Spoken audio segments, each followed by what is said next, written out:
Okay. Now 17 page, and on 17 page this second paragraph. On the front she had drawn caricatures. जो सुजान है उसकी daughter है, उसने front page पर क्या किया? On the front she had drawn the caricatures of Mary and me.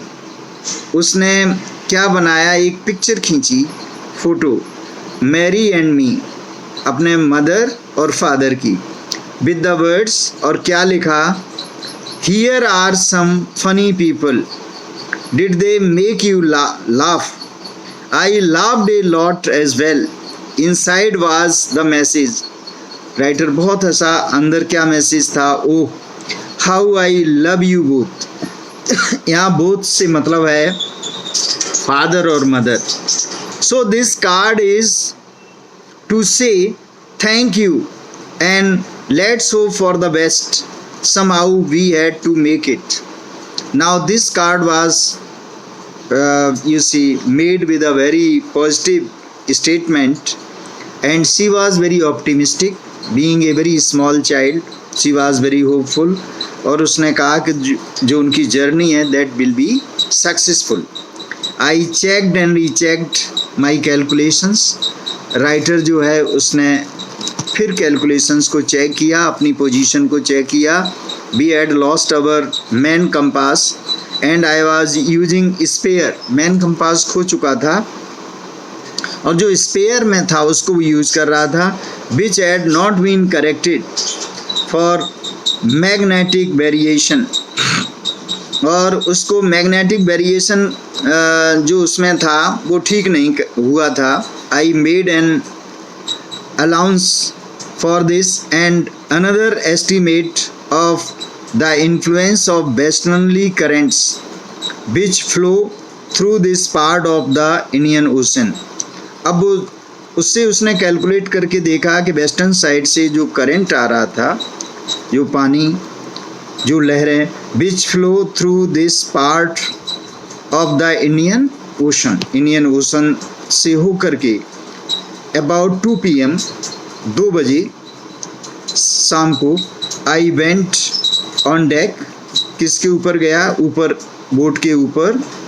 and asked Larry to steer a course of 185 degrees. Larry और हर दोनों जो क्रू उसने हायर किए थे, तो लैरी से पूछा पता करने के लिए, steer a course of 185 degrees. If we were lucky, I told him with a conviction. Conviction कहते हैं firm believe. I did not feel he could expect to see the island at about 5 PM. और उसे भरोसा नहीं था कि शाम को 5 बजे तक उस आइलैंड पर क्या वो पहुंच पाएगा. Then with a heavy heart I went below. फिर बहुत दुखी मन से वो नीचे आया. Climbed on my bunk and amazingly dozed. अपने जो जहाँ पर वो रेस्ट करता था उसके ऊपर थोड़ी देर के लिए उसने डोज्ड ऑफ स्लेप्ट, सो गया, झपकी ली. When I woke it was 6 PM. जब वो जगा तो उसकी घड़ी में 6 बज रहे थे शाम के. एंड ग्रोइंग डार्क, अंधेरा हो रहा था. I knew we must have missed the island. अब उससे ये लगा डर कि कहीं ऐसा तो नहीं आइलैंड पीछे रह गई या मिस कर दी. And with the sale we had left we couldn't hope to beat back into the westerly winds. अब वेस्टर्न विंड इतनी तेज चल रही थी, अगर मान लीजिए पीछे भी रह गई तो वापस जाना मुश्किल हो रहा था. It was very difficult to go back. At the moment a tusk lad had appeared by my bunk. जहाँ पर वो जो द प्लेस ऑफ रेस्ट था उसका, तो वहाँ पर कौन आया? Who came? You see, can I have a hug? Jonathan asked. तो who came there? Jonathan, his son, came over there. Sue was right behind him, और सू उसके पीछे थी, क्योंकि 6 बज चुकी थी, नरेटर सो गया था, तो उसे ये डर था कहीं आइलैंड पीछे तो नहीं रह गई. Why am I getting a hug now? हग कहते हैं एम्बेरेस.